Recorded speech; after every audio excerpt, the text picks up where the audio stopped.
Hello, today we're here with another recipe from the Stardew Valley cookbook. This is episode 3 in our series, and today we're doing the fried mushrooms. Fried mushrooms come with a malt vinegar ranch dressing. In the game, you get this recipe from Demetrius, and here it makes 4 to 6 servings.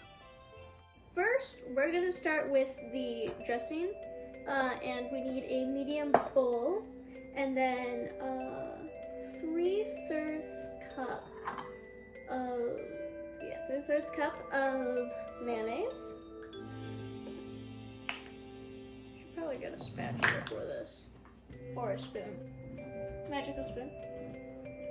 And gonna get out enough to fill up this 1/3 cup. That looks about right.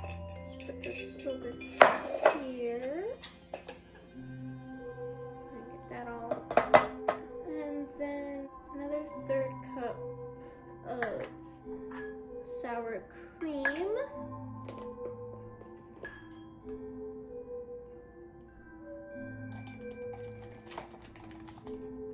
that's about right. Then we do need another 1/3 cup of buttermilk, so I'm going to grab these things that you use for mostly liquid, so it probably makes sense that I'm using it with the buttermilk. So we'll get this all open, and this side has the cups.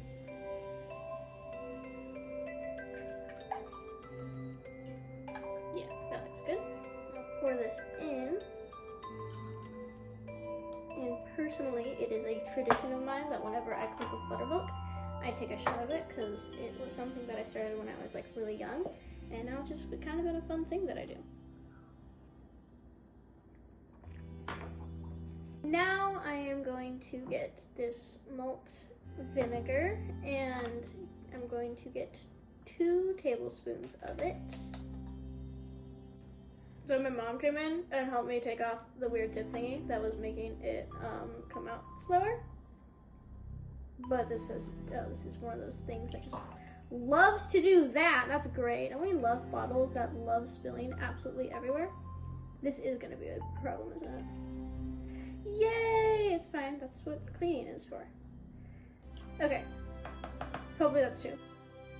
Next, we are going to get sugar. We have this cute little sugar container. Probably used for like coffee or whatever. I don't know. I don't drink coffee. So I'll just get this.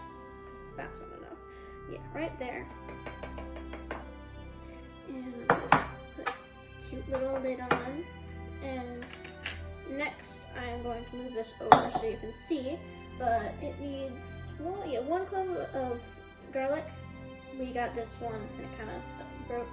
So, and I showed you this tip in the last video if you remember. But if I just get this and do that, it helps break the shell loose, so it's more easy to use. Yeah, that sounded better.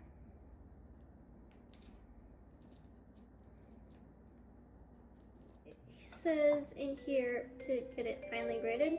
Again, we're going to be putting it in with this tool that I used from the last video, which is apparently a garlic presser. To do that instead. But again, it's perfectly fine if you just grate it normally. I just have this tool, so might as well use it. Here we have 3 herbs, and we're going to be using 2 tablespoons of parsley, 3 tablespoons of chives, and 1 tablespoon of dill.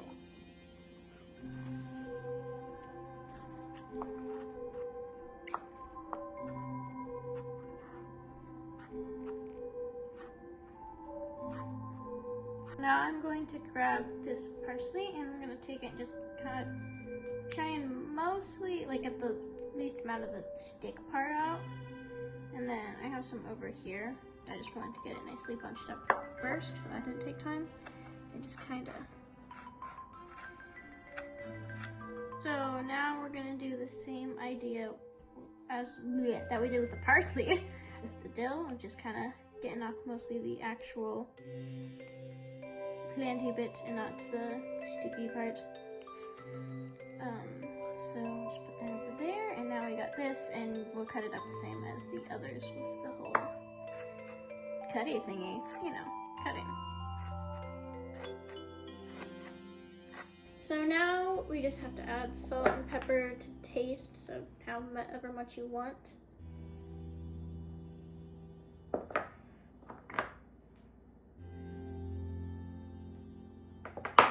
That should be good. And then I'll just whisk it all around. I'm gonna make sure that it's enough. So that's one, and this one we need 3. Yeah. So 1. I think for this one we'll have just enough, which is fine. I mean, you only need just enough, but always get down a little extra when you're just buying, because things like herbs you can definitely use just to season something, so not too bad to have extra. But yeah, looks like we have enough here. Yeah. We need 2 tablespoons of this instead. I only need 1 of this, and this looks to be the exact amount, so I'm just gonna kind of get it up here. And just get all of that nicely in. I put the dressing in the fridge so that it's more fresh when we actually try it. Now we got this thing, which is called a Dutch oven, even though this is definitely a pot, not an oven. So then we're going to get oil. We're using avocado oil, and we're going to put it so it's like 1 inch high in the pot, which is a lot. We're gonna be here in a minute. So that took up a lot of oil, so make sure, like, the thing we had, we used all of it, so make sure you have like a whole one, because to get that much oil, it's a lot. So now we're just gonna move it over here to the stove, and we're gonna put it on medium-high heat. So we have this on that medium-high heat with a candy thermometer in it, and we're going to wait until it gets to 350. Now we're going to do our dry ingredients in this big bowl. So I'm going to get 3/4 cup of flour, and then 1/4 cup of cornstarch, but we're using arrowroot powder, which is a good substitute. Going to use 2 teaspoons of salt, and like just a few shakes of black pepper. Then 1 teaspoon of graduated garlic, 1/2 teaspoon of onion powder, 1/2 teaspoon of baking powder, and a pinch of cayenne. But we're not going to use cayenne because for us that's a little spicy, so we're just going to use chili powder instead.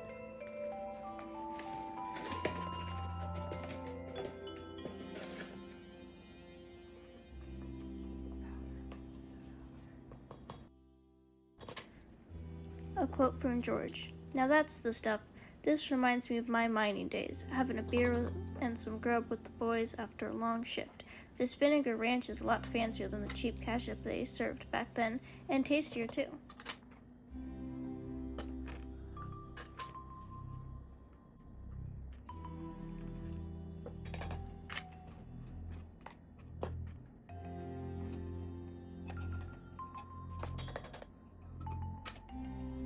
Now we're gonna whisk it all together, and while I'm doing that, I'm gonna tell you, make sure to keep an eye on that oil, because it can get hot fast, and then other times it's still waiting. I was just mentioning that because ours just finished up. We put our dry ingredients to the side, and we're doing our wet ingredients. So first, I'm gonna get an egg, but we need just the egg whites, so I'm gonna do this. And I'm just gonna kind of put it through the yolk, or put the yolk through the shell until I get all those whites in here.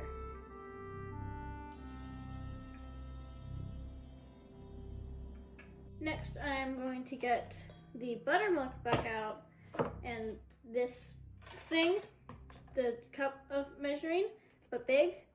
And yeah, get that 3/4 cup.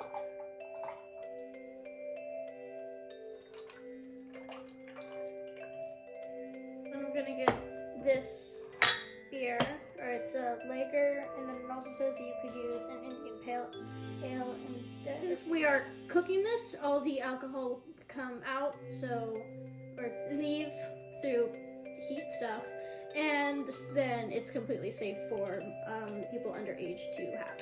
Then again, we're going to be using 3/4 cup.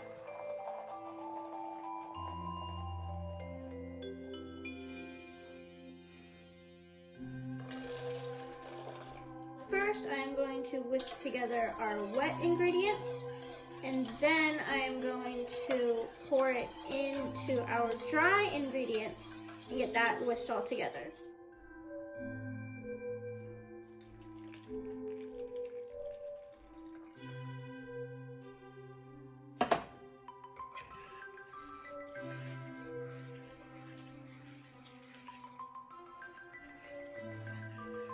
So here we have 8 ounces of cremini mushrooms, and then over here are 8 ounces of wild mushroom, oyster mushrooms, and these are king oyster mushrooms.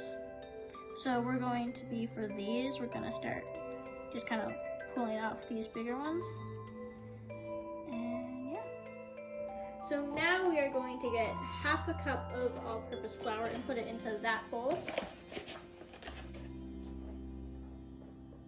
Then we're going to put our mushrooms in there, and then we're going to put them in the batter. That's the word for it. And then we're going to kind of mix them all together, and then we're going to move them over there and put it in the oil.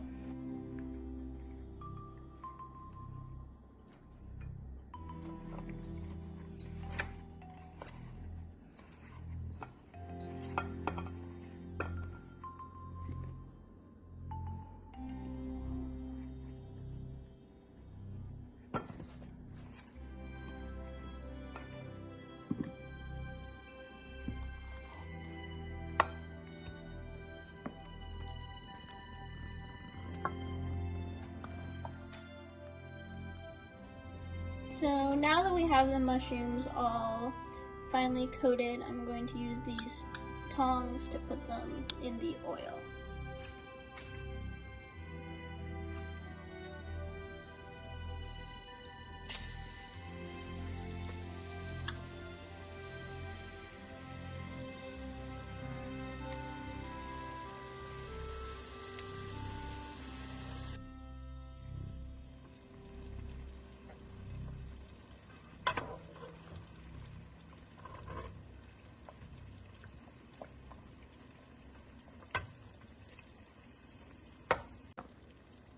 So once these get nice and golden, we're going to take them and put them on this wire rack so we can let the oil seep through.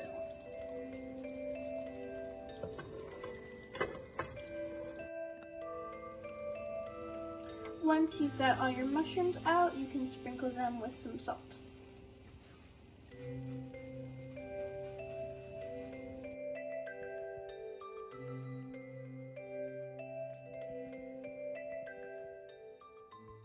So now that these have cooled, we brought out our dipping sauce that we made, or dressing, whatever you want to call it.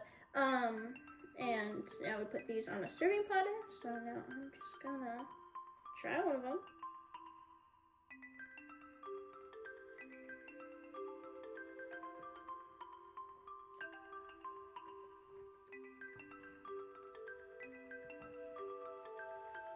Yeah, those are good. I definitely enjoyed them. It's like the nice chewiness of the mushroom in it, with like the crispy outside, was really nice, and the sauce had like a very calm but nice taste to it. So we had some leftover batter, so we're planning on using it for fish and chips, but you can use it for any other breaded thing like fried chicken or something like that. Now that we have finished this recipe, you know how to make fried mushrooms from Stardew Valley. Thank you for watching this video, and if you did enjoy it, please like and subscribe.